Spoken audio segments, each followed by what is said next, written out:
Hi, இந்த பக்கம் principal auditor, இந்த பக்கம் காம்பனண்ட் ஆடிட்டர். இப்போ காம்பனண்ட் ஆடிட்டர் வந்து மாடிஃபைட் ரிப்போர்ட் கொடுத்துட்டாருன்னு வச்சுப்போம். புரியறதுக்காக சிம்பிளாக சொல்லணும்னா காம்பனண்ட் ஆடிட்டர் வந்து பேட் ரிப்போர்ட் கொடுத்துட்டாரு, எதுவுமே சரியில்லைப்பா அப்படி சொல்லி கொடுத்துட்டாருன்னு வச்சுப்போம்.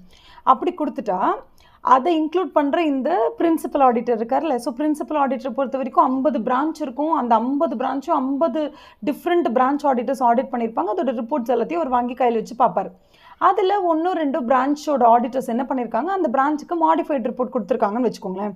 இப்போ ஒரு பிரான்ச் ஆடிட்டர் வந்து மாடிஃபைட் ரிப்போர்ட் கொடுத்துட்டாரு அப்படின்னா அதை டிபெண்ட் பண்ணி நம்ம வந்து ஒரு பிரின்சிபல் ஆடிட்டர் வந்து ரிப்போர்ட் கொடுக்குறோன்னா நம்மளும் உடனே வந்து நம்மளோட ரிப்போர்ட்டை மாடிஃபை பண்ணணுமா இல்லைன்னா மாடிஃபை பண்ண வேண்டாமா, இதுதான் கொஸ்டின்.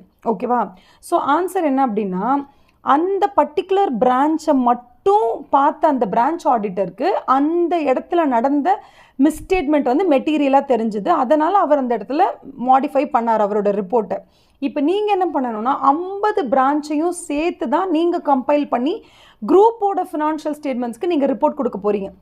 உங்களோட பர்செப்ஷனில் உங்களோட அந்த ஒரு பிரம்மாண்டமான அந்த 50 பிரான்ச்சையும் சேர்த்து ஒரு இடத்துல ஃபினான்ஷியல் ஸ்டேட்மெண்ட்ஸாக போட்டு அதுக்கு நீங்கள் ரிப்போர்ட் கொடுக்கும் பொழுது அந்த பர்டிகுலராக ஒரு பிரான்ச்சில் நடந்த அந்த மிஸ்டேட்மெண்ட்டு அந்த பிரான்ச் அப்படிங்கிற அந்த பெர்ஸ்பெக்டிவில் அது மெட்டீரியலாக தெரிஞ்சது, அவர் மாடிஃபை பண்ணார். உங்களோட பர்ஸ்பெக்டிவ்லேயும் அவர் கொடுத்த அந்த மாடிஃபிகேஷன் என்ன பர்பஸ்க்காக கொடுத்தாரோ, எந்த மேட்டருக்காக அதை மாடிஃபை பண்ணாரோ அந்த ரீசன் உங்களுக்குமே மெட்டீரியலாக தோணுச்சுன்னா ஓகே, நீங்களும் மாடிஃபை பண்ணலாம். இல்லை உங்களுக்கு அது மெட்டீரியலாக தோணலை, ஃபார் த பர்ஸ்பெக்டிவ் ஆஃப் அந்த பர்டிகுலர் மும்பை பிரான்ச்சை பொறுத்த வரைக்கும் that is a material misstatement. But when it comes to the national level, நான் ஹோல் ஆஃப் இந்தியாவுக்கும் நான் தான் வந்து குரூப் ஆடிட்டர். அப்படின்னும் போது என்னுடைய பர்செப்ஷனில் on the whole of the revenue பார்க்கும்போது 50 பிரான்ச்சஸையும் புட் டுகெதர் பார்க்கும்போது அங்கே நடந்த மிஸ்டேட்மெண்ட் தான். I don't deny that, but it is not a material misstatement அப்படின்னு உங்களுக்கு தோணுச்சுன்னா நீங்கள் தாராளமாக you can go for what, you can go for unmodified opinion.